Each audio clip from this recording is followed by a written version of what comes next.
Soyez les bienvenus à la seconde conférence de ce Gaming On qui est consacrée, comme vous l'avez peut-être vu ou comme vous pouvez peut-être le supposer en voyant le panel, encore que c'est peut-être pas si évident que ça avec le panel, mais en tout cas avec le titre ça l'est plus, conférence titrée les jeux vidéo tirés de blockbusters et non pas l'inverse, ce qui changerait totalement le sujet, quoique ce serait intéressant. Donc pour en parler, on a une belle brochette, si je puis m'exprimer ainsi. On va commencer par là avec Mo de Place du Milieu qui est sur le côté. Si, qui est sur le côté, oui, à défaut d'être au milieu, qui est ça y est, on est parti. Donc plutôt cinéma et humour, je pense que vous l'avez compris, sur YouTube.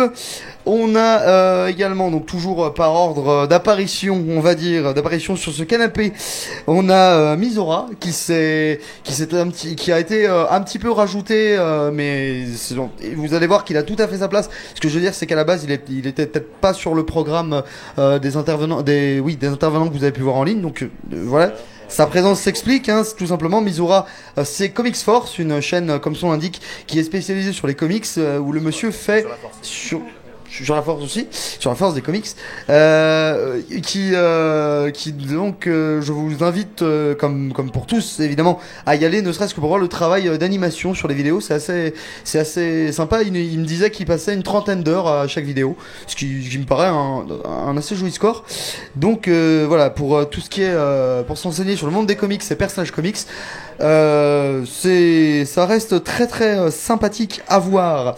Ensuite, nous avons Mister Mea ou Monsieur Mea, ça dépend si on le prononce à l'anglaise ou à la française ou Mea tout simplement, mais c'est juste qu'il y avait le MR devant sur les... Ah oui, bah Vivi. Donc Mea que vous connaissez peut-être sûrement pour l'antre du Mea, donc qui est une chaîne spécialisée plutôt en cinéma, mais en fait tu traites un peu de tout support, hein, cinéma oui, mais aussi jeux vidéo, voilà, jeux de société. Donc voilà, on va voir qu'il y a pas mal de gens polymorphes autour de cette table. C'est très pratique pour nous. Et enfin, Carotus avec la chaîne éponyme, Carotus aussi, youtubeur, voilà, côté cinéma, tu touches un peu ta bille également. Donc, t'as le droit à un micro. Oui, vous avez tous le droit au micro. Eh ben, je vous remercie d'avoir répondu présent pour cette conf, parce que mine de rien, il y a beaucoup à dire. Justement, il y a presque trop. Alors quand on parle d'adaptation de blockbuster en jeu vidéo, généralement on a un peu l'impression d'une malédiction éternelle. C'est quelque chose qui peut donner de très bons titres, mais ça on en parlera, et qui peut donner aussi certaines catastrophes. D'après vous, pourquoi? Qu'est-ce qu'on attend d'une adaptation de blockbuster, et surtout quels blockbusters sont adaptables d'après vous? Qu'est-ce qu'on attend en fait d'un blockbuster adapté en jeu vidéo, en tant que joueur et en tant que cinéphile, certainement pour vous tous? Allez-y, hein, a priori, c'est surtout de spéculer sur le succès d'un film, histoire d'en tirer un peu plus d'oseille auprès d'un public plus large. Ça, c'est pour le sceptique. Mais déjà, c'est une pratique, tu disais éternelle, non, mais elle est quand même assez vieille, parce que je crois que la première licence, je sais pas si on peut considérer Jaws, les Dents de la Mer, comme un blockbuster. Je pense que si, c'est potentiellement le premier blockbuster d'ailleurs. Il est souvent référencé comme tel, adapté en tant que en jeu vidéo. De façon informelle, parce que Bushnell, donc le cofondateur d'Atari, avait bataillé pour avoir les droits. Il a pas pu, donc il a créé la bande d'arcade qui s'appelait Shark, écrit en tout petit Jaws, en gros. Il a pu la commercialiser. Ouais. Mais il avait même fondé une autre société pour au cas où il y a un procès, comme ça il la détruise derrière pour financer le jeu. Ah non, mais Bushnell était un vrai salopard. Ouais, si tu veux poursuivre. Non, bah non, tu t'es lancé. Ah mais allez-y, hein, vous battez pas, il y en aura pour tout le monde. Donc à la base il y a quand même l'intention de surfer sur une mode ou sur un succès et d'en tirer des profits, surtout que la plupart du temps ces adaptations elles sont pas faites de l'initiative d'un indépendant ou d'un studio qui se dit peut-être que on peut faire quelque chose de bon.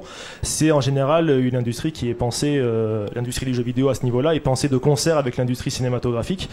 Quand la machine cinématographique est mise en route, En parallèle, on demande à un éditeur et un développeur de mettre la machine en route pour faire un jeu et que les deux sortent. Généralement, les blockbusters et les jeux tirés de blockbusters sortent quasiment en même temps.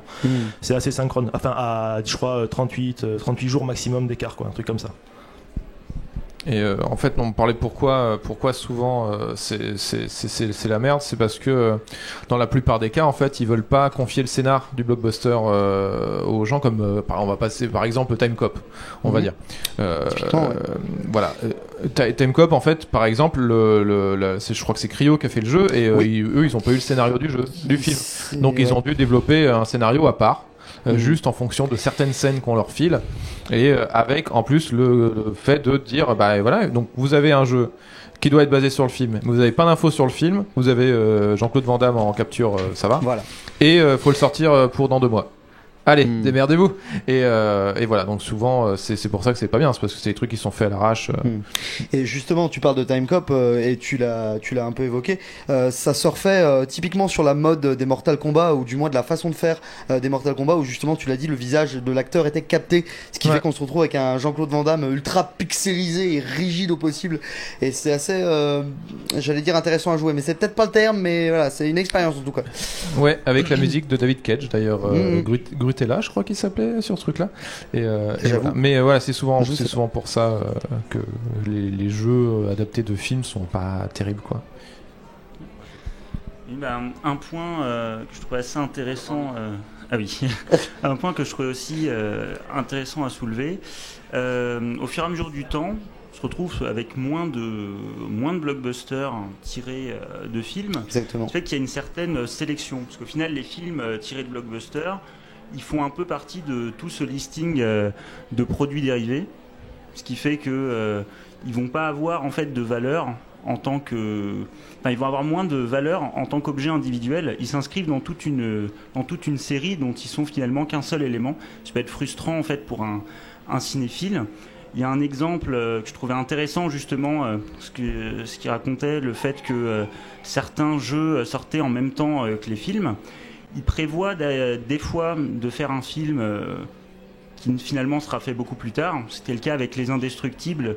On devait avoir le 2 assez rapidement, parce que Brad Bird voulait absolument pas faire. Ce qui fait qu'on s'est retrouvé avec un jeu suite qui racontait l'histoire du méchant qu'on voit à la fin, c'est l'excavateur, l'homme taupe, voilà, et qui n'a absolument rien à voir avec le film 2 aujourd'hui, quoi. Il y a à peu près 10 ans d'écart entre les deux. Le démolisseur. Voilà. Et c'est là qu'on voit le professionnalisme de Brad Bird que je continuerai à défendre jusqu'à ma mort. Ce mec est un génie. Soit dit en passant. Et il est là ce soir.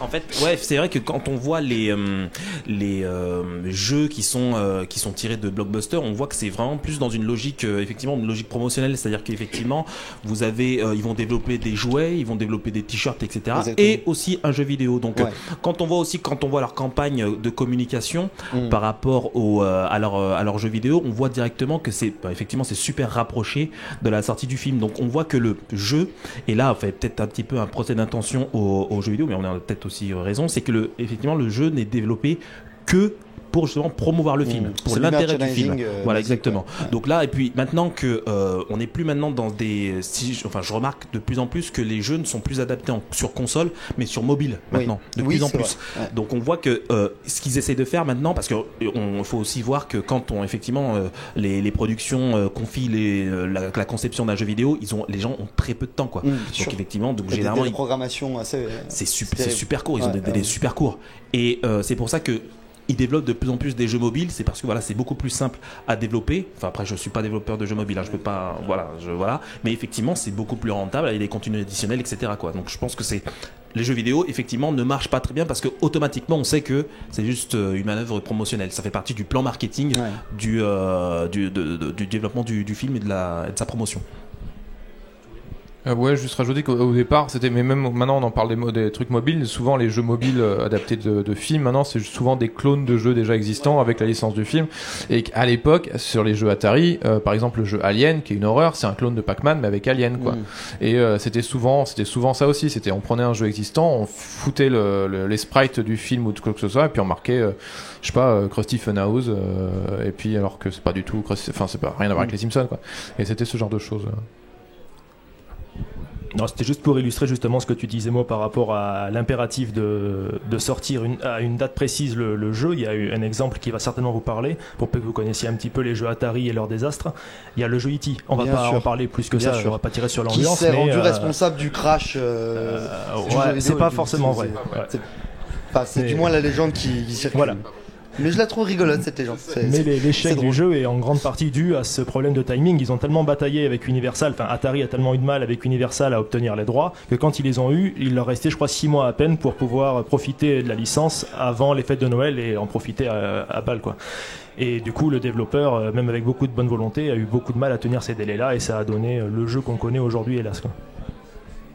Un jeu qui avait bien plu à Spielberg pourtant. Et il avait fait, c'est Howard Scott Warshaw qui l'a fait, et en fait justement Spielberg a fait c'est pas grave, fous-moi un E.T. mais avec Pac-Man quoi.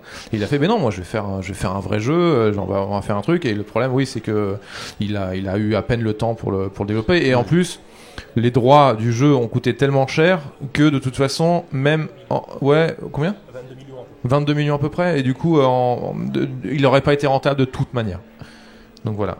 Et puis après bon pour la crise c'est encore une autre histoire, mais voilà, et donc ouais c'est souvent ça. Et pourquoi des jeux comme je pense qu'on en parlera plus tard, mais pourquoi des jeux comme GoldenEye par exemple fonctionnent? Le jeu est sorti 2 ans après le film. Les mecs ils ont dit c'est bon, on a raté le coche, maintenant on fait ce qu'on veut quoi. Aussi parce que c'était Rare. Oui mais Rare ils ont fait Qui veut la peau de Roger Rabbit sur NES. Ah oui c'est vrai. Ils ont fait des mauvais jeux, ils ont fait Beetlejuice. Voilà. Un truc que je voudrais souligner aussi, je pense qu'on a plusieurs types de jeux vidéo tirés de blockbusters. On a effectivement ceux qui sont un peu produits à la chaîne quand un film va sortir ou pour accompagner le merchandising. Mais on a également des jeux qui vont être confiés à des studios particuliers qui font généralement peu de jeux, des jeux de qualité. Qu'on les apprécie ou non. Par exemple, pour le cas du fameux Spider-Man qui est sorti récemment, on peut considérer que c'est assez étonnant que le développement ait été filé à Insomniac Games. Et si on regarde finalement sur tout ce qu'ils ont pu faire, entre les Ratchet & Clank, les Spyro avant et tout ça, c'est globalement un studio qui reste entre guillemets assez indépendant et qui a toujours su faire des jeux d'une certaine qualité, si bien que dans ce cas précis, on se doutait bien que le jeu, même si il se rapproche en fait, il est créé quand même dans une certaine logique de merchandising, il n'est pas fait pour aller directement sur un film précis, mais il se calque autour de toute cette logique du MCU en fait, d'un merchandising un peu plus global du côté des super-héros chez Marvel. Mais un jeu comme ça, ou comme le GoldenEye à l'époque, sorti 2 ans plus tard, ils ont été réfléchis d'abord aussi pour être de bons jeux, plutôt que pour être produits rapidement, à moindre coût, ou respecter, on va dire, avec fainéantise, en fait, l'histoire d'un script qui n'est peut-être pas si intéressant que ça, quoi.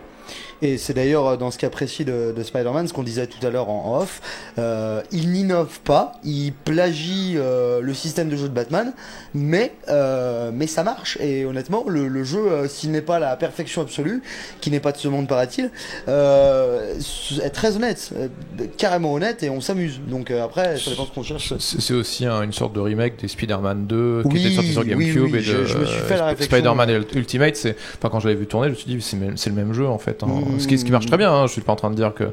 Mais ils ont surfé sur la nostalgie aussi des Spider-Man PS1, oui, c'était des jeux PS1 de gros et succès. PS2, ouais. Le 1 et 2 en particulier, qui jouissaient d'une certaine aura, et on se disait pourquoi on refait pas des jeux de super-héros comme ça en fait, parce que aussi ils sont souvent assez maudits. Bon, ils peuvent m'en donner tant qu'ils veulent, moi j'aime bien. Après, quand on parle de Spider-Man, est-ce qu'il est vraiment inspiré que des blockbusters? Est-ce que c'est pas vraiment...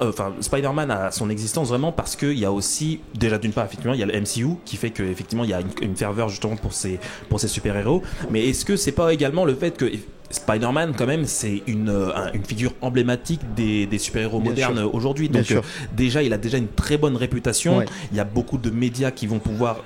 C'est ceux qui vendent le plus également. Donc, effectivement, on le voit dans les comics, on le voit donc il a été dans des films et tout ça. Il y a pas mal d'exploitation. Le fait qu'il ait un jeu vidéo, c'est une simple logique par rapport à la célébrité et par rapport au succès du héros en lui-même. Pas forcément de ses productions dans les blockbusters. Mais après, il faut savoir que, effectivement, là, dans la tendance dans laquelle on est, avec effectivement une création pléthore justement de films de super-héros, il était logique d'avoir aussi un développement, et que dans le secteur du jeu vidéo, qu'il y ait du développement de super-héros également dans le jeu vidéo.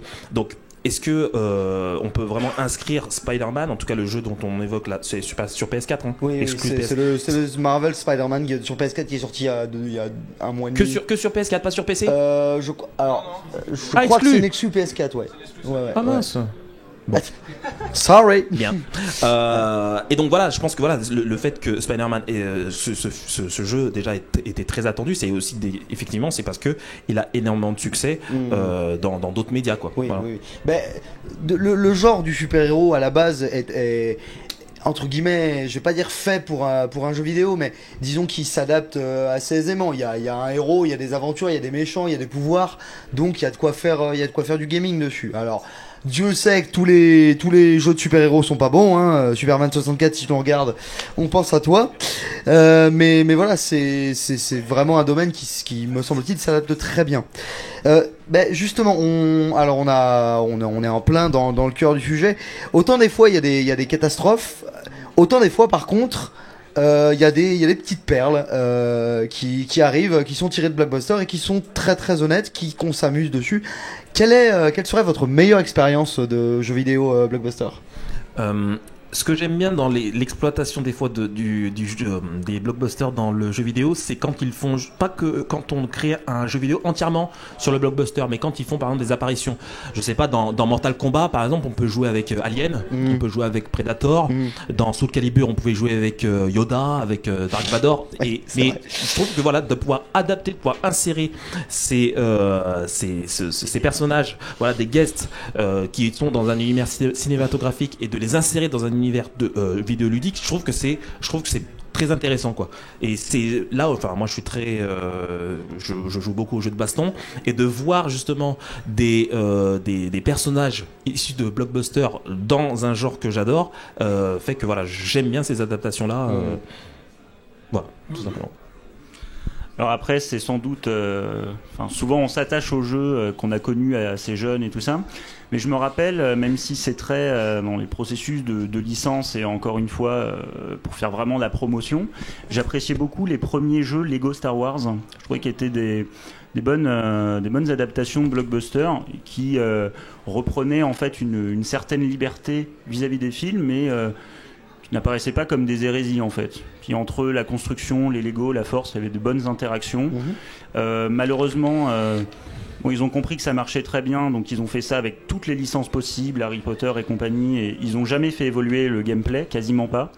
Ce qui fait qu'aujourd'hui, on se retrouve avec 200 jeux Lego qui sont tous moyens, jamais mauvais, mais jamais bons. C'est vraiment dommage. Ouais, des fois, il y en a des mauvais. Lego Avengers, c'est très bien. Lego Dimension aussi est très cool. Lego Dimension, moi je me démarrer dessus. Moi, c'est surtout on parle de blockbuster qui m'avait donc GoldenEye forcément. Oui, bah oui, évidemment. Parce que même à tel point, je pourrais même dire qu'il est meilleur que le film. Puisque le film est débile, mais bon voilà, bref, c'est ma même que quand maintenant en débattre avec la salle, même que maintenant en plus des fois quand je regarde le film en fait, étrangement quand je regarde le film me fait penser aux jeux vidéo. Tu vois, c'est un truc on se dit ah ouais dis donc j'ai fait une baston dans celui-là, dans ce décor là, et voilà. J'ai plus de souvenirs, mais en fait bon il y a celui-là et surtout la dernière croisade de LucasArts de 89 où justement ils avaient pris le parti pris de se dire bah en fait les mecs ils vont avoir vu le film et ça sert à rien de refaire le film, donc eux ce qu'ils ont voulu faire c'est expliquer des séquences qu'on voit pas dans le film. Alors il y a des scènes qui sont tirées du scénario, des scènes coupées, et il y a aussi du coup par exemple bah oui mais comment Indiana Jones il est passé de Berlin en voiture de Berlin jusqu'en Palestine, et du coup t'as là ce passage dans le jeu quoi, qui est pas très fun dans le jeu, mais en tout cas il existe pareil dans le château. Il y a tout le passage où on est dans le château quoi. Et ça c'était très intéressant. Je vais prendre le risque du coup de dire une connerie. Si c'est le cas, je te prie de m'en excuser. Tu as fait une vidéo sur Indiana Jones et la dernière croisade, ouais, j'en ai fait. Voilà. J'avais fait un truc de point and click, un let's play. J'avais fait sur le film. C'est un des premiers jeux d'aventure que j'avais joué. Même que ma version était piratée, désolé, à l'époque, et qu'en fait pour en copie contre le piratage, ils avaient fait que quand tu pirates le jeu, tu ne peux pas lire le journal du Graal. C'est-à-dire que en fait, tu ne peux pas faire la moitié des énigmes du jeu, puisque tous les énigmes du jeu, t'es obligé de lire le journal du Graal. Et du coup, ils avaient fait ça. Donc après, j'ai acheté le jeu et ensuite j'ai joué. Donc c'est une méthode intéressante pour éviter le piratage, quoi. Certes. Pour ma part, je rejoins complètement Méa pour GoldenEye 64, Bien sûr. qui même a encore très bien vieilli. On peut s'en Ah rendre oui, compte oui. sur le stand Oui, là-bas. oui, il y a. Profitez-en. Et sinon, peut-être Le Roi Lion sur Super NES. Oh qui oui, était, ok, je oui, trouve qu'est-ce que très j'ai bon. pu y jouer. Aladdin aussi, Aladdin, tous les ouais. autres tirés de Disney de cette époque étaient juste Ouais. énormes. Disney avait de très bonnes licences Ah, ouais. adaptées. Ouais. Oui, Tortue Ninja, c'est des autres choses. C'est une autre école, mais on peut y jouer aussi sur la NES Mini qui est là-bas. Non, nous ne tombons pas dans ce débat. On peut, mais c'est pas prévu par le. Je peux m'adapter, mais ça va être le bordel. Donc du coup, je dis des bêtises, mais je me perds dans mes notes. C'est pas grave, on va s'en sortir. Oui, si en plus j'en ai discuté un petit peu avec vous tous. Les adaptations de jeux vidéo ont connu une période faste. Alors, je dis pas faste, justement, pas forcément en termes de qualité, mais en termes d'époque. J'ai l'impression, pas seulement, mais quand même l'impression que c'est beaucoup lié au rétro gaming. À cette époque des années 70, enfin plus 80-90, où il y a eu justement à cette époque-là de gros blockbusters de films d'action qui sont devenus légendaires, de films d'action ou science-fiction qui sont devenus légendaires dans l'histoire du cinéma, et où les consoles ancienne génération ont ont vraiment saisi ce marché-là, tandis que la génération actuelle, Mo l'a dit, et puis vous l'avez tous d'ailleurs un peu dit quand on a parlé de Spider-Man et des super-héros, utilise plutôt des licences préconstruites sans aller forcément jusqu'à chercher à adapter quelque chose. Ce que je veux dire par là, c'est qu'on a le cas de Rambo par exemple. Rambo qui, pour une raison qui m'échappera toujours, a été adapté il y a 2-3 ans sur PS3, alors que le film est un monument. Si vous ne l'avez pas vu, c'est pas bien, il faut aller le voir. Enfin, il faut le voir depuis le temps qu'il est sorti. Et le jeu était une catastrophe. Et pourtant, il y avait certainement de bonnes intentions derrière. Ils avaient recherché à recréer l'ambiance du film et tout, mais non en fait. Donc, d'après vous, qu'est-ce que vous constatez dans cette différence d'époque, si vous voulez, est-ce que c'est une mode, qu'est-ce que vous en pensez? Moi, c'était juste pour rebondir sur Rambo. Il y avait une société britannique qui s'appelait Blast Interactive qui, en 2002-2003, s'est spécialisée dans l'adaptation de licences qu'on croyait mortes et enterrées. Genre, ils avaient fait le flic de Beverly Hills, ils avaient fait Fievel, le premier Fievel, et ils avaient fait Maman, j'ai raté l'avion. Et voilà. Et en 2002-2003, ils avaient fait ça. Et bref, c'était pour faire une aparté là-dessus. Mais juste pour dire, à mon avis, c'est surtout parce que, comme on le disait, déjà ça coûte super cher maintenant de faire des jeux vidéo. On voit le jeu Avatar d'Ubisoft qu'ils avaient fait, qui s'était planté et ça avait coûté un immense pognon. Pourtant, ça avait été fait en association avec James Cameron et tout ça, et ça avait coûté du blé et ça avait pas marché. Et Marvel avait fait une association avec Sega pour faire des jeux tirés de leurs films super-héros. Donc il y a eu le très mauvais Iron Man, le encore plus mauvais Thor, le sympathique Captain America. Puis après, Marvel, il a fait non, c'est bon, on arrête le tir quand même, faut arrêter les conneries. Et il devait faire un jeu Avengers du coup qui a été annulé. Mais justement parce que ça devient plus compliqué, parce que c'est des jeux faits à l'arrache, comme on dit depuis tout à l'heure. Ouais. Jeux faits à l'arrache, donc mais il faut beaucoup plus de temps pour faire des jeux. Et donc finalement ils ont dit on arrête le tir et on fait sur mobile comme vous disiez tout à l'heure. Et donc pourquoi les années 80-90 ? Parce que c'était plus simple de faire des jeux à l'époque. Ouais. Comme on disait, il suffisait de coller la licence sur un truc et puis c'était bon quoi. Et en plus, donc à cette époque-là, pareil comme on le disait aussi, c'était juste histoire de dire c'est juste un produit dérivé en disant ça vous permettra de jouer au truc en attendant la sortie de la VHS quoi, ou de prolonger Aladdin sur Mega Drive, c'était prolonger il sortait en même temps que la VHS de l'époque quoi. Donc c'est pour ça qu'à l'époque c'était surtout ça, c'est parce que c'était fait vite. Et sans grand intérêt derrière. Donc quoi. Aujourd'hui, maintenant qu'on pourrait avoir entre guillemets plus de temps, du coup ça fonctionne un peu moins. Enfin c'est plus rare, on va dire. Après, je pense qu'également, je sais pas si les gens ont remarqué, c'est que même le jeu vidéo en lui-même ressemble de plus en plus au cinéma, quoi. C'est-à-dire qu'effectivement, vous avez maintenant, je pense que maintenant le média du cinéma et du jeu vidéo sont maintenant vraiment séparés, quoi. C'est-à-dire qu'effectivement, vous allez pouvoir avoir certaines associations sur le jeu mobile, des trucs comme ça, pour pouvoir exploiter la licence du blockbuster, mais de plus en plus maintenant, le marché du jeu vidéo, enfin les jeux vidéo maintenant, essaye de se démarquer en faisant vraiment du jeu vidéo, un média vraiment à part entière avec un propre développement, un développement de scénario, un développement, une mise en scène, une vraie mise en scène, donc un vrai scénario, des personnages aussi.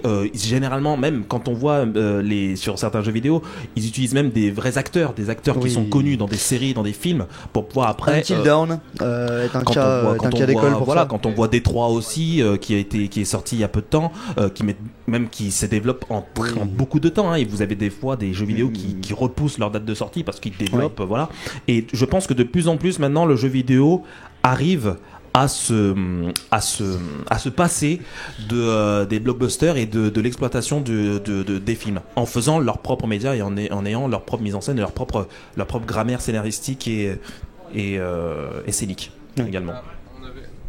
Je reprends le micro puis je le fais de nouveau passer. Mais on avait demandé à Sam Hauser quand est-ce qu'il ferait un film GTA et ils ont dit bah non mais ça sert à rien, GTA c'est bien en jeu vidéo, on peut pas le faire en film quoi. Ça n'aura aucun intérêt.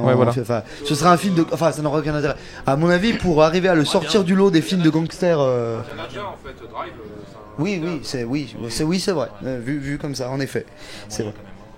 Et du coup, il y a un très bon livre aussi d'Alexis Blanchet qui faisait un peu le parallèle de l'histoire des jeux vidéo et du cinéma d'un côté, où finalement on va dire une évolution en termes de reconnaissance et d'industrie qui est assez similaire. Donc je pense pas que ce soit si différent que ça aujourd'hui finalement. Par contre, on a eu vraiment une évolution dans la manière de produire les jeux vidéo, ce que je te racontais tout à l'heure. Qui est, moi c'est ce que j'avais appris en école. Le fameux gars qui a bossé sur tous les Ratchet & Clank, les Spyro, les en tant que game designer et qui a designé la PS4, donc Marc Cerny, a créé une méthode qui s'appelle la méthode Cerny qui permettrait, je ne donne pas de jugement là-dessus, de créer en fait des jeux vidéo qui fonctionnent à coup sûr. Ce qui, si on regarde l'ensemble des jeux auxquels il a participé, si ce n'est Knack, c'est peut-être assez vrai. Mais grosso modo, ça correspond à l'ajout d'une période de pré-production qu'on n'avait pas forcément avant dans les jeux. Également, produire moins sur des plus longues périodes, faire la promotion en fait d'un jeu unique. Finalement, comme on le voit avec les gros titres aujourd'hui, on a parfois l'impression qu'il y a moins de jeux, alors qu'il y a des tonnes de développeurs plus ou moins indépendants, mais ceux qui sont vraiment sous les feux des projecteurs, ils atteignent un tel niveau en termes de marketing et de surreprésentation qu'ils peuvent aussi éclipser les autres. Carotus peut-être ? Ouais, non, je vais rejoindre mes camarades, notamment pour la question de la facilité peut-être de l'époque, qui tenait certainement du fait que il y avait la pluralité des genres était vraiment moindre qu'aujourd'hui. Finalement, la licence, tu disais, on n'avait plus qu'à poser le titre, c'était facile, d'autant plus que la plupart du temps, ces jeux, c'était soit des platformers, soit des run and gun. Donc il n'y avait pas le grand éventail de genres qu'on a aujourd'hui, et je me dis peut-être, à tort, je sais pas, que c'était plus facile de refourguer des adaptations comme ça du fait de la façon dont on consommait les jeux à l'époque. On était beaucoup moins informés, on se fiait soit au succès du film, soit si on avait la chance d'avoir un magazine, au magazine en question, soit comme on disait très souvent, en général à la jaquette. Et peut-être cette lisibilité qu'a gagné le jeu, ça a été profitable pour limiter la casse et ce genre d'adaptation. Peut-être. J'en parlais tout à l'heure. En fait, il y avait un chouette article sur Krusty Funhouse, j'en parlais tout à l'heure sur Retro Gamer. Et en fait, Krusty Funhouse, c'est juste le remake d'un jeu qui s'appelait Rat Attack, je crois. Enfin, Rat Trap. Et qui était un jeu où il fallait écraser des rats. Et le jeu a pas marché. Et ils se sont dit, mince, c'est dommage, il a pas marché. Comment on fait pour parce qu'il est bien le jeu, on voit pas pourquoi il fonctionne pas. Et du coup, ils se sont dit, on va coller une licence dessus et du coup, ça va le relancer.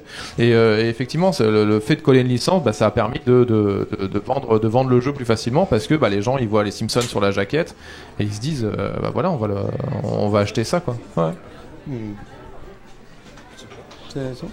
Ce que je trouve moi passionnant, c'est que vous remarquerez qu'on est presque dans le phénomène inverse aujourd'hui. C'est-à-dire qu'il y a des jeux vidéo qui marchent tellement bien que Hollywood se dit hey, on va en faire un film. Et généralement c'est pas trop probant non plus. Je donne l'exemple de Tomb Raider, du dernier en date. Alors c'est pas qu'il je sais même pas si on peut dire qu'il est bon ou mauvais, c'est même pas la question, c'est que je comprends pas. Oui, d'accord, bon, ok, je voulais essayer de faire ok, c'est de la merde, ok, très bien, mais non mais sérieusement, pourquoi Pourquoi, dans la mesure où Square Enix s'est associé à la production, donc en fait ils se sont même pas cachés qu'ils adaptaient un jeu vidéo, c'est Square Enix c'est dessus. Et c'est surtout qu'à certains moments, je suis quand même allé le voir en disant bon bah j'entends rien, allez c'est bon, vas-y calme-toi, c'était. Mais je me suis dit, j'ai eu envie d'appuyer sur carré pendant tout le film. C'est des scènes de QTE. Ils ont mis des scènes de QTE avec une actrice dedans et je me dis pourquoi ils ont remis le jeu vidéo avec des prises de vue réelles. Alors, c'est ce que je me disais en réfléchissant dessus, c'est en fait, bah, si t'as joué au jeu, bah, le film n'a pas vraiment d'intérêt en soi, quoi. Alors oui, c'est une interprétation différente de celle d'Angelina Jolie, mais à part ça, bah, je sais pas si ça vaut bien le coup. Et c'est ça la question que je me pose. C'est aujourd'hui, les licences de jeux vidéo, elles crèvent tellement de plafond parfois que Hollywood se dit, hey, on va faire un blockbuster. Donc vraiment ce phénomène inverse. God of War, ça a pas encore été fait, mais je suis sûr qu'il y en a un qui réfléchit dessus. Ça fait 10 ans qu'ils sont dessus. Ouais, donc avec voilà. Jimon Onsu normalement. Donc c'est pas étonnant. Assassin's Creed, ils ont essayé. J'en ai pas entendu du bien. J'y suis pas allé, mais j'ai pas entendu. Donc voilà. Je trouve ça intéressant ce phénomène de rétro action par rapport à ce que disait Mo sur le fait que justement le média du film et le média du jeu vidéo essayent de divorcer en fait. Et on a l'impression que Hollywood dit non reviens avec nous, c'est bien les jeux vidéo. Donc moi c'est juste parce que j'avais fait des recherches justement sur le Tomb Raider le film et pour savoir, et en fait le réal n'a jamais joué au jeu. Il a pas joué au jeu et en fait il a juste vu les images du jeu et il s'est dit tiens c'est rigolo, on va le mettre dans mon film. Ah bah d'accord. Et c'est pour ça que t'as que 15 minutes du jeu vidéo en fait dans le film et toute une séquence à vélo où tu te demandes pourquoi quoi. Et en fait non, le réal a pas joué et en fait c'est le même problème que pour les bandes dessinées, c'est que on a l'impression que quand ils veulent adapter un jeu, et pourtant il y a l'éditeur qui est derrière, on l'a bien dit, hein, Square Enix est derrière. Pour Street Fighter le film, il y avait Capcom qui était derrière. Pour Assassin's Creed, il y a Ubisoft qui est derrière. Mais ils se disent, on va pas adapter le jeu parce que c'est du cinéma et nous, on est peut-être plus intelligent, enfin on essaye d'être plus intelligent que le jeu ou je sais pas quoi. En mode en disant non mais nous on va faire, non mais on va pas prendre le jeu, on va faire notre truc quoi. Et du coup ça donne Hitman, ça donne où pourtant tu dis pareil, ça tombe Tomb Raider où tu dis mais ils sont juste qu'à prendre le truc et à le poser et c'est bon. Et en fait non, ils veulent vraiment faire leur propre truc en disant non mais nous le jeu c'est rien, on va faire notre univers machin. Et du coup ça fait toujours de la merde parce que c'est pas une adaptation du jeu, c'est une adaptation de la vision qu'ils ont du jeu. Et après, pourtant, t'as l'éditeur qui est derrière. Le cas d'Hitman n'est pas inintéressant cependant. Hein. Il réussit pas son pari selon moi, mais je pense qu'ils ont tenté quand même quelque chose avec Hitman. Il y en a eu deux. Hein. Parce que il y en a eu. Oui, il y en a eu deux. Et les deux sont à chier. Hein. Autant pour moi. Bon bah d'accord. J'étais resté sur le premier en me disant il essaie quelque chose, mais du coup non, ils ont fait une suite. Très bien.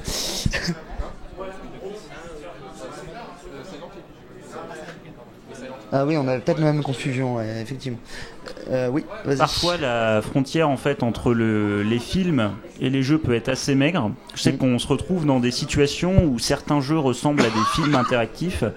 Qui a été un échec énorme, mais que je trouve une belle expérience. Je sais pas si on peut vraiment le qualifier de jeu vidéo. C'était Asura's Wrath sur PS4, qui grosso modo est une très longue histoire scénarisée avec des tonnes de QTE et très très peu de gameplay. Et c'est un des jeux en fait qui a une suite de gameplay sur YouTube avec le plus de vues. Parce que comme ça se regarde comme un long film, les gens ont été très intéressés par le fait de le voir finalement, mais pas plus que d'y jouer. Voilà, donc c'est un peu un échec en soi parce que t'as pas envie d'être celui qui appuie sur le bouton pour passer toutes les 2 secondes, mais c'est vraiment très très plaisant à regarder. Voilà. C'est vrai que là, par rapport aux jeux vidéo, effectivement, après c'est normal dans l'exploitation cinématographique quand tu as des producteurs qui, eux, ils veulent attirer les gens. Hein, donc, si tu as, alors, qui a vu, toi, tu as vu Tomb Raider, c'est ça? Oui. Tu l'as vu, voilà. Si tu as été intéressé par, malgré les critiques négatives, malgré toute la mauvaise réputation qu'on a eue par rapport même au fait que ce film allait exister, et que tu es quand même allé le voir, c'est que derrière le fait que si un joueur voit que effectivement un jeu a du succès et qu'il est adapté après au cinéma, c'est que il y a des chances qu'il puisse être bon, voilà, au moins il y a des chances qu'il puisse être regardable. Mais faut savoir également que pour tous ces que là-dessus, moi ce qui me dérange dans certains films, c'est que quand ils sont adaptés de jeux vidéo, c'est qu'ils ont conscience des fois qu'ils sont une adaptation de jeux vidéo, et du coup il y a dans certaines scènes c'est comme si les scènes qui te montrent, c'est les scènes du jeu en fait, directement. Et ça n'a aucune, enfin pour moi, ça n'a pas de plus-value en fait par rapport aux jeux vidéo. Si un film fait tout pour paraître comme le jeu vidéo, autant jouer au jeu quoi. Moi je vais pas, ça ne sert à rien. Et effectivement, inversement, si un jeu vidéo ne fait que faire en sorte que la personne soit spectateur du jeu en appuyant sur croix carré pour pouvoir faire en sorte que la personne ne se prend pas un coup de couteau, ça sert absolument à rien. Moi je veux pouvoir jouer aux jeux vidéo, je veux pouvoir regarder un film et pas l'inverse, voilà.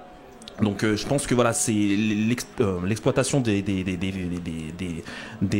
jeux vidéo au cinéma, c'est vraiment dû à ça aussi, c'est au fait que un titre en jeu vidéo et va être forcément quelque chose qui va apporter, qui va avoir un potentiel de spectateur important. J'y avais pas pensé tout à l'heure, mais je viens de me souvenir de ça.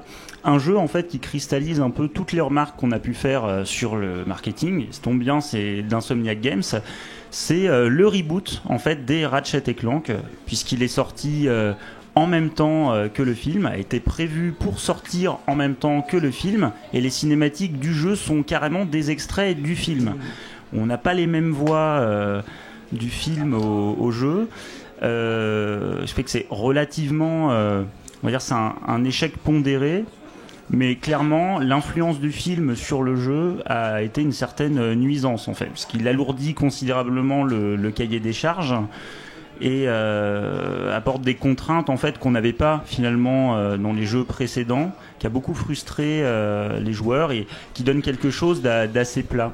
Parfois quand en fait tu développes, t'es censé approfondir en fait dans ton jeu là le scénario pour le coup, parce que c'est une expérience beaucoup plus longue.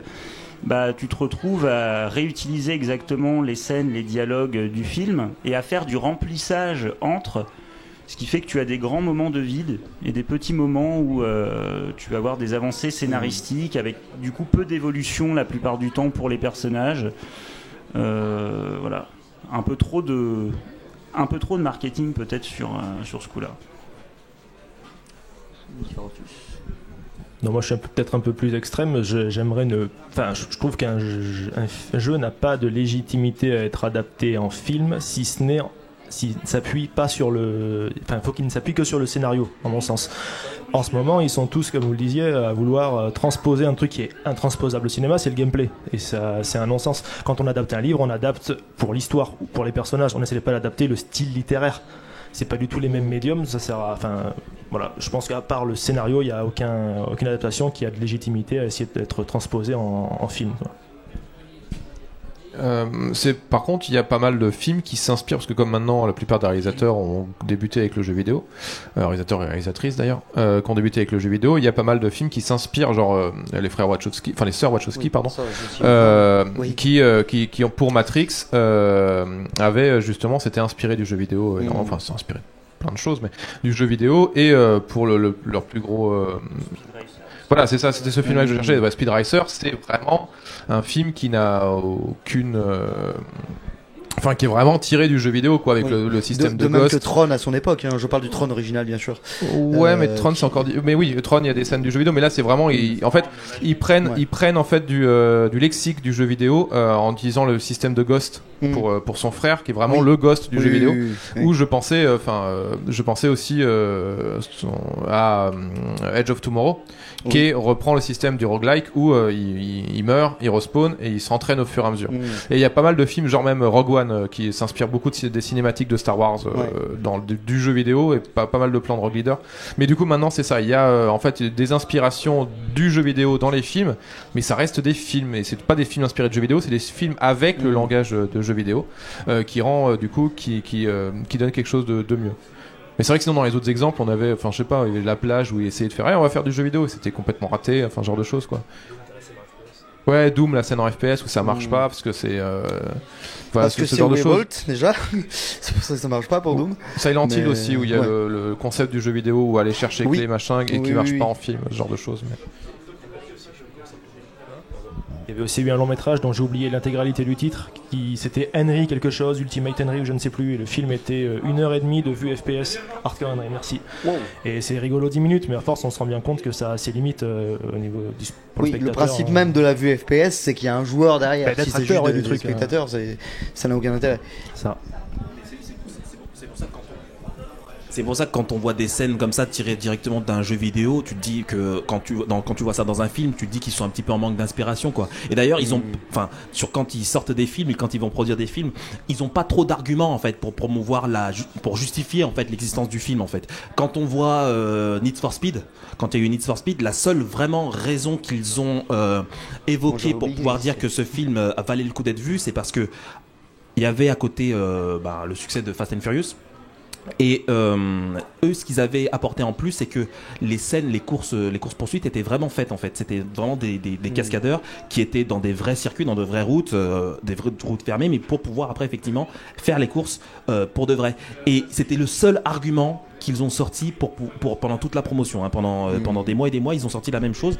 Et même les acteurs, ils avaient plus vraiment grand chose à dire par rapport à leur personnage, par rapport à l'histoire ou quoi que ce soit. Et donc c'est là où effectivement quand on voit dans certains sur des sorties de films inspirés de jeux vidéo, il y a très peu de succès parce qu'effectivement au niveau même de l'intention même, à part justement exploiter le titre. Ils essayent aussi d'exploiter le casting aussi. Ils disent tiens, il y a celui-là en Gagstar, allez-y. Voilà, et c'est pour ça que justement la tendance maintenant, c'est de s'inspirer du jeu vidéo dans son ensemble pour pouvoir faire des films constructifs. Moi, je me souviens du film Ninja Assassin, par exemple, ce film-là, par exemple, que j'ai vu, ça m'a vraiment fait penser aux jeux vidéo, c'est-à-dire que la personne c'est un ninja, elle va se battre avec il va se prendre en Allemagne, il va se battre avec plusieurs soldats qu'on ne connaît pas, ils sont une centaine, il arrive à les buter tous comme dans un jeu vidéo. À la fin, donc il y a un demi-boss et puis un boss. Mais moi j'étais comme un dingue parce que je me suis dit c'est vraiment inspiré du jeu vidéo, mais voilà, mais c'était quand même au niveau cinématographique, c'était vraiment bien fait, c'était bien produit.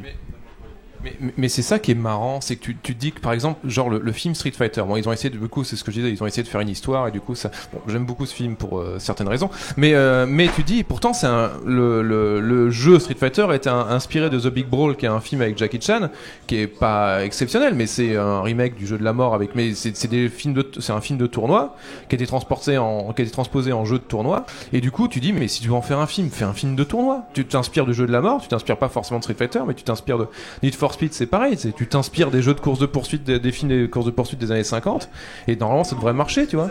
Et c'est marrant qu'à chaque fois ils y arrivent pas, quoi. Ils avaient tenté également de dire oui, pour le film Need for Speed, on s'est inspiré de Bullitt ici également avec Steve McQueen pour les courses poursuites. D'ailleurs, l'hommage vu, mais vraiment, on voyait les ficelles pour la première course. Ils projettent, en fait, ils se regardent tous d'un film là avec leur voiture, et c'est Bullitt en fait. Ils se regardent Bullitt. C'est juste avant, on se fait une course. Bah ouais, vas-y, on va se faire une course. Et ça se voit qu'effectivement, ils essayent de le faire, mais voilà, ça le fait pas. Et effectivement, pour Street Fighter, ça marche pas parce que ils essayent de faire du Street Fighter en fait, tu vois. C'est un problème d'intention, c'est ce qu'on disait. L'intention elle est pas la bonne. Je sais que tu fais un film Street Fighter, me montre pas que t'es avec un joystick et des trucs, c'est Street Fighter déjà. Donc c'est dans le titre. Me fais pas genre dans une scène du Street Fighter. Enfin voilà quoi, tu vois. Je pense peut-être pour pouvoir faire une bonne adaptation de jeu vidéo, faut tout faire sauf faire des trucs du jeu vidéo en lui-même quoi en fait. Pareil, on parlait de Resident Evil avant, et Resident Evil c'était tout bête. Resident Evil il s'inspire de Romero. Alors Romero a fait un scénario de Resident Evil et les mecs ils ont fait non, on va pas prendre ça parce que c'était des films de zombies à l'époque, c'est zombie non, c'est vieux. Et du coup Resident Evil ils ont fait non, on va pas faire ça, et du coup Paul Anderson il a fait Resident Evil c'est tout bête, c'est inspiré des films de zombies de Romero. C'est quoi? C'est une maison avec des zombies et des gens une équipe dedans quoi. Et le mec qu'est-ce qu'il fait? Un laboratoire avec de la technique, avec une meuf qui se balade en robe en robe de nuit pendant tout le film, avec machin, et à un moment t'as des zombies. Ah bah oui, bah dis donc. Et à chaque fois c'est ça, mais tu fais mais merde, enlevez, si vous voulez, prenez le nom Resident Evil et inspirez-vous de films qui existaient déjà avant, et puis faites le principe du jeu vidéo qui était de coller la licence sur un jeu existant, et vous faites ça avec avec le film, et ça marche quoi. Prenez le genre. Et je sais pas pourquoi à chaque fois ils foirent quoi. Très sérieusement, si vous ne les avez jamais vus, faites-vous un run des films Resident Evil. Achetez pas, récupérez-les autrement. Mais faites-vous la soirée parce que franchement, ça vaut le détour. Avec des copains à déconner, c'est tellement bon. Et pourtant c'est tout con. Tu fais un film de zombies et puis c'est marre quoi. Et tu dis c'est Resident Evil, mais tu fais pas un truc inspiré d'un machin, inspiré d'un truc, inspiré d'un qui donne cette merde infâme. Il y a peut-être aussi cette incompréhension et aussi cette inquiétude également de ceux qui créent ces films-là, de se dire ouais mais je vais faire donc un film Resident Evil et je veux montrer quand même aux spectateurs et potentiellement des joueurs du jeu vidéo que quand même ce film est inspiré de leur jeu vidéo. Donc il faut que je montre des éléments de ce jeu vidéo là pour leur montrer que effectivement ce que j'ai fait je le fais vraiment pour vous, c'est en direction de vous les fans. Et ils le font mal. Ils le font mal, voilà, ils le font mal, c'est ça le truc. Parce que l'arrivée des chiens, oui. tout lentement. C'est montrer tout lentement l'arrivée des chiens. Tu fais si tu veux faire un hommage au jeu vidéo, fais juste l'arrivée des chiens qui est par la vite, pas 2 minutes plus tard où c'est plus une surprise quoi. Mais voilà, je pense que justement il y a cette maladresse là et cette erreur là. Mais après c'est ça qui est aussi c'est ça qui est difficile parce que autant on doit les producteurs doivent rendre hommage à ses spectateurs, à ses fans, parce que si jamais effectivement il n'y a pas de signe montrant effectivement que ce film est inspiré de jeux vidéo, et ben il y a des gens qui vont se dire ouais mais c'est pas le jeu vidéo en fait. J'ai vu un film de zombies, j'ai pas vu Resident Evil parce que moi Resident Evil je veux voir tel élément.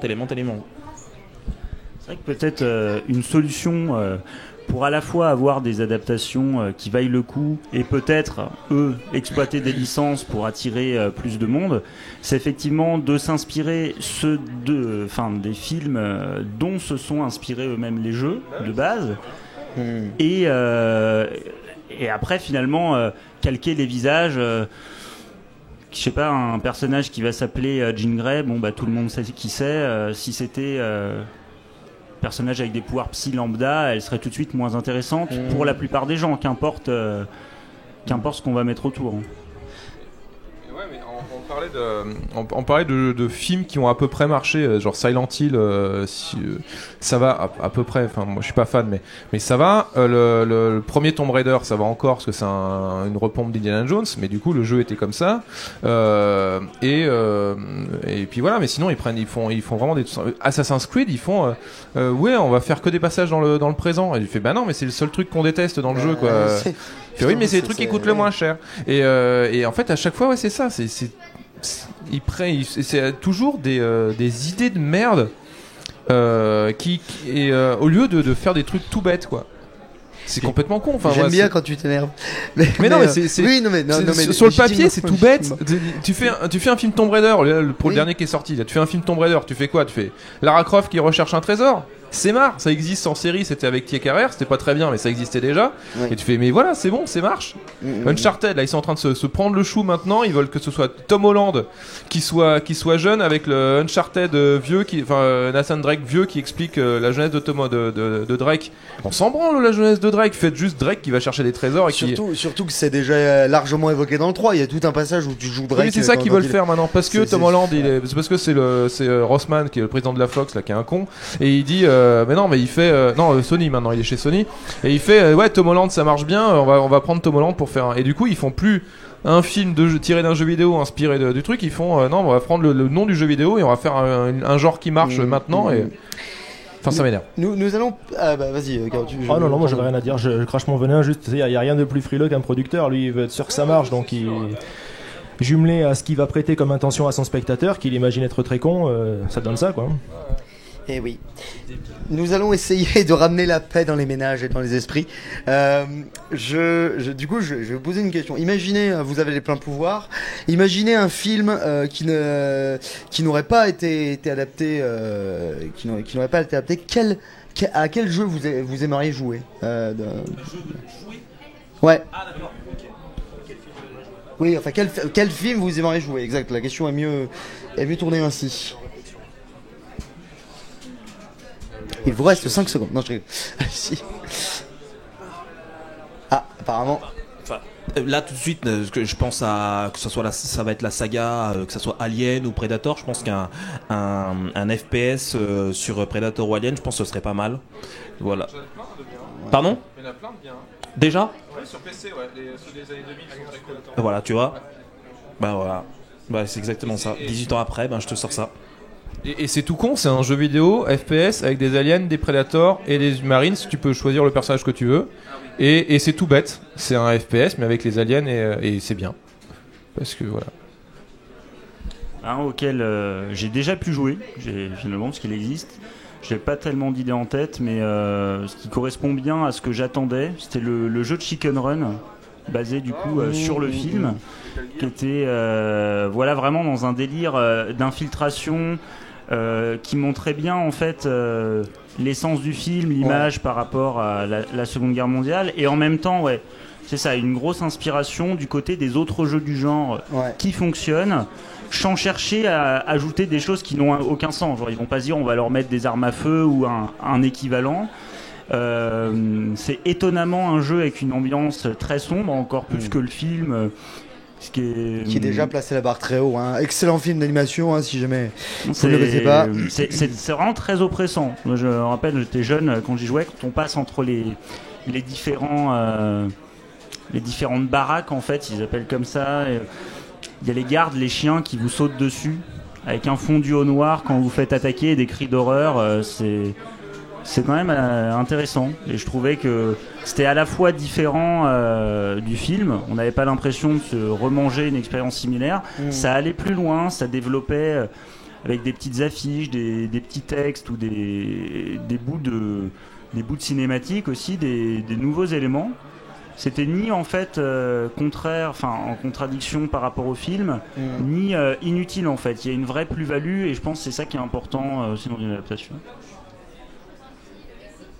Moi, je suis en train de réfléchir, mais un film que j'aimerais voir en jeu vidéo, l'inverse, c'est plus facile, mais ouais, mais faut bien que je vous. Mais un bloque un film peu. en jeu vidéo, moi, c'est plus. Ouais, moi, c'est plus ce que j'aimerais vraiment voir, et ouais, on va dire que c'est un film. Allez, ça serait genre la surprise de César en jeu d'aventure, en RPG, quoi. En jeu d'aventure monde ouvert, quoi. Ouais. Ça serait, voilà, la surprise de César. Ça serait ça, un Astérix en monde ouvert. Ça serait un peu mon rêve, ça. C'est à creuser, ouais. Donc voilà, c'est pas tout à fait un film, et je triche un peu, mais voilà, ça c'est. Ou un Lucky Luke en monde ouvert aussi, que ça serait génial. Ouais. Oui. Il y en a déjà un, ça s'appelle Red Dead Redemption. Non, pardon. Non, je suis fan de cette saga, j'attends le 2 avec impatience. Mais c'est moins rigolo, c'est sûr. Je sais pas, j'imaginerais peut-être un Mars Attack en point and click, parce que l'univers est farfelu et que les point and click ça laisse bien libre cours à ce genre d'univers cartoonesque. FPS, ouais. Avec les martiens, ça peut être pas mal. Un point and click, tu peux avoir les dialogues et tout. Eh bien, s'il y a des développeurs qui nous écoutent, ils sont informés des desiderata de nos intervenants. Eh ben, je vous propose, comme le temps file, mine de rien, non de non, de laisser la parole à la salle qui, j'en suis sûr, ou du moins je me permets de l'espérer, a envie d'échanger avec vous sur divers éléments. Alors, ce que je vais faire, c'est me permettre, s'il te plaît, de prendre le micro et de le faire passer dans le public. Si vous voulez. Hop. Ouais. Oui, il y a l'exemple peut-être le plus triste dont on parle pas trop, c'est les films, les adaptations en jeux vidéo qui voulaient avoir de l'ambition et qui ont raté. Et tout le long, j'ai pensé à un exemple qui est aujourd'hui complètement oublié. Peut-être parce qu'il est sorti que sur PC. C'était en 99, c'était Braveheart. Et ils en avaient fait à l'époque une sorte de Total War avant l'heure. Et malheureusement, c'était pas très bien. Et je me demandais s'il y avait d'autres exemples comme ça d'adaptations qui voulaient s'élever au-dessus de leur statut un peu de jouets, de produits dérivés. Et qu'on n'en aurait pas trop parlé. Je sais pas, alors j'y ai jamais joué après, mais est-ce que par exemple la saga Bourne, il y a eu à un moment, il y a eu un jeu sur j'y ai même pas joué, c'est pour te dire, principalement parce qu'il n'y avait pas la licence. Je me suis dit, s'il n'y a pas la licence, c'est bizarre. Je me suis dit, s'ils approuvent pas à mettre le visage de Matt Damon et tout comme ça, développer un jeu vraiment inspiré du film, je pense que c'est pas bon signe. Mais je pense que voilà, je pense qu'aussi ce jeu-là avait quand même pour ambition quand même de faire un bon jeu d'aventure, un bon jeu d'espionnage, et qui a pas réussi vraiment à beaucoup s'afficher du fait justement de ce manque de licence et de manque de justement du coup de légitimité qu'aurait pu lui donner justement des droits d'exploitation du film, quoi. C'est ce à quoi je pense. l'adaptation de films en jeu, c'était déjà un peu has-been, je pense. On est vers 2004, par là. En jeu qui malheureusement n'a pas eu les ambitions, c'était le Parrain 2. Parce que le Parrain 1 était vraiment bien, et le Parrain 2, ils ont essayé de faire tout un système. Alors ça s'est inspiré de la conquête de territoire de GTA San Andreas, mais et ils avaient fait tout un jeu où tu faisais des guerres de clans, prenais contrôle des villes, et le système était super bien. Malheureusement, les graphismes étaient déjà très datés, et puis le scénario de Parrain 2 était très difficile à mettre en. Mais en tout cas, c'était un jeu qui était très très intéressant et qui n'a juste eu pas les moyens de ses ambitions, quoi. Mais il est vraiment vraiment bien sûr. Comme dans le cas de GoldenEye et d'autres, c'est un jeu qui sort des années après le film. Et avec Braveheart, c'était vraiment le jeu qui sortait en même temps là. Mais je comprends pas pourquoi ils ont foiré Braveheart, quoi. Parce que c'est pareil, c'est tout bête. Tu fais un RTS avec Braveheart et c'est parfait. Franchement. Mais non, mais genre, tu vois, pas Call of Duty, mais Non, mais le jeu de Medal of Honor, qui était un soldat Ryan en jeu vidéo, et c'était parfait, tu vois. Tu sais, FPS avec le soldat Ryan et ça marche, quoi, mais je comprends pas. Pour rebondir un petit peu sur cette idée-là aussi, j'ai quelques souvenirs de projets cross-média entre cinéma, jeux vidéo. J'ai l'impression que c'est un peu perdu. Alors peut-être que je me trompe, peut-être qu'il y a des projets que j'ai pas vu passer, mais je sais pas si de votre côté vous avez fait remarquer des projets de ce genre et pourquoi ça a disparu, si ça a disparu. Là, comme ça, je pense notamment à Matrix. Vous avez fait un jeu sur GameCube qui était pas terrible, mais qui avait le mérite d'essayer de s'incruster entre le 1 et le 2 et qui avait été vraiment réfléchi comme tel. Donc je sais pas si vous avez d'autres exemples là-dessus. Je n'ai pas forcément d'exemple, mais je pense que en fait, comme le jeu vidéo devient de plus en plus une assez grosse industrie, hein, enfin toute proportion gardée, on se retrouve également avec des développeurs qui vont avoir des ambitions différentes. L'exemple qui me vient en tête là, c'est Kojima par exemple, avec son prochain jeu dont j'ai encore oublié le nom, mais qui est pourtant le jeu que j'attends le plus. Pardon ? Oui, voilà. Et on se retrouve carrément en fait à utiliser les acteurs des acteurs de cinéma assez reconnus comme Mads Mikkelsen. Malheureusement, Léa Seydoux, mais je vais pas commander là-dessus. Pour jouer en fait ou prêter leur trait aux personnages principaux, tourner eux-mêmes en fait les dialogues. Donc ils font pas juste figure de représentation avec une reconstruction faciale un peu bidon et rigide. Et finalement des jeux qui vont développer un scénario très large qui va lui-même avoir des conséquences sur le gameplay et inversement, en s'inspirant des codes du jeu vidéo. Parce qu'on sait qu'il y a un système de quand on est mort, comme visiblement avec les espèces de bêtes à la Lovecraft, là, des sortes de divinités, si on peut dire, on ne sait pas ce que c'est. La mort semble impossible. Donc ils vont sans doute exploiter cette mécanique-là dans le jeu. Voilà, donc je pense que parce que en fait les jeux vidéo évoluent aussi, c'est peut-être là où il y a une fracture avec le cinéma dans le sens est-ce qu'on n'arrivera pas un jour où le jeu vidéo en fait n'aura plus rien à prouver dans le sens ne pourra plus être réduit à servir de vecteur de publicité facile, on va dire pour le cinéma. Une dernière question. Ouais. Je pensais d'ailleurs à Ankama qui a réussi à faire même mieux en série, enfin plus populaire actuellement en série et en film que son jeu vidéo de Vus avec Wakfu, et puis le film qui est sorti il y a quelques années. Je pense que ça laisse encore un espoir de bonne adaptation de jeux vidéo. Alors malheureusement, il y a eu un film Dofus qui est excellent. Mais vraiment, surtout là, on est dans une création française, c'est suffisamment rare dans l'animation, surtout à ce niveau pour être souligné, qui est vraiment excellent. On a une série qui est une des meilleures séries d'animation qu'on a pu voir depuis longtemps. D'ailleurs, en France, on en produit rarement, mais vraiment des très bonnes. Je pense aussi à Last Man, qui fait quand même un petit coup d'éclat. Mais malheureusement, toujours une question de moyens, en fait. T'as beau vouloir faire propre, si t'as pas les moyens ou si tu fais le jeu bien mais que t'as pas les moyens derrière de te payer un marketing ou si t'as pas suffisamment de partenaires qui vont trouver justement que ton projet est vendeur, alors là clairement il l'aurait été, tu vois, tout est question de publicité. Tant que ça ne bougera pas de ce côté-là, tant qu'on ne pourra pas vendre autre chose que du Marvel, tu vois, là je prêche un peu contre ma paroisse, mais moi je suis gonflé de ça. Le MCU tue aussi les comics. On se retrouve avec des livres qui vont être inspirés eux-mêmes des films ou des personnages les plus populaires au détriment d'un développement de tout un tas de personnages. C'est ça. En fait, c'est juste pour dire qu'en fait, nous, on est en train de parler de notre regard avec notre regard occidental, mais les Japonais, ils le font très bien, ça. Les films Pokémon, ils sont super. Les films Digimon, bon, ils sont mieux. Enfin, ils sont bien aussi. Il y a les Final Fantasy qu'ils ont fait en dessin animé, en image de synthèse. Technologie incroyable. Avec des moyens. Et eux, ils sont pas mauvais. Et en fait, voilà, Van Children n'était pas trop. Voilà, mais ouais, non, mais ça, c'est américain. C'est japonais, mais c'est pour le public américain. Mais du coup, ouais, en fait, eux, ils le font très très bien, ça. Même le truc cross-média, ils le font assez bien, quoi. Je pense que c'est juste que nous, on a un regard pour l'instant qui est ou ce qu'on disait avec le cinéma et le jeu vidéo, c'est un truc à part. Et puis, mais voilà, mais ça, ils le font bien. Ouais. Les Japonais font, mais pareil pour les adaptations de manga, ils le font très bien aussi en animé. Ça, ils font des films live.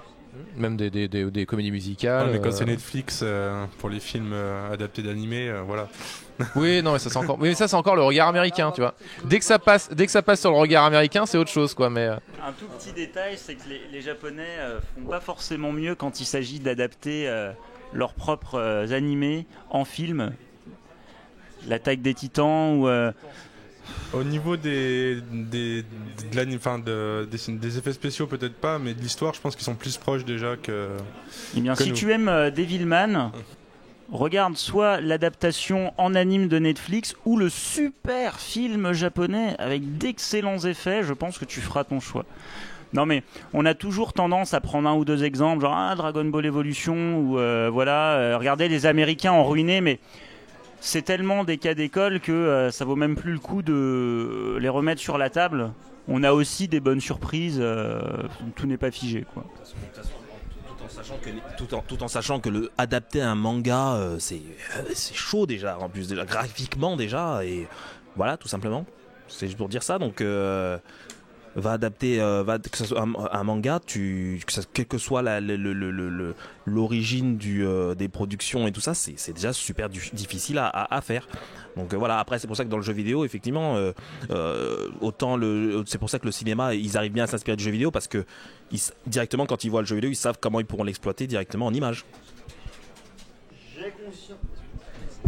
J'ai conscience qu'on pourrait continuer ce débat-là pendant à peu près 2h30 encore. Et c'est pas que ça me déplairait, mais malheureusement nous sommes tenus par un horaire. Je vous remercie d'être intervenus sur cette conférence, Mo, Mizura, Mea et Carotus.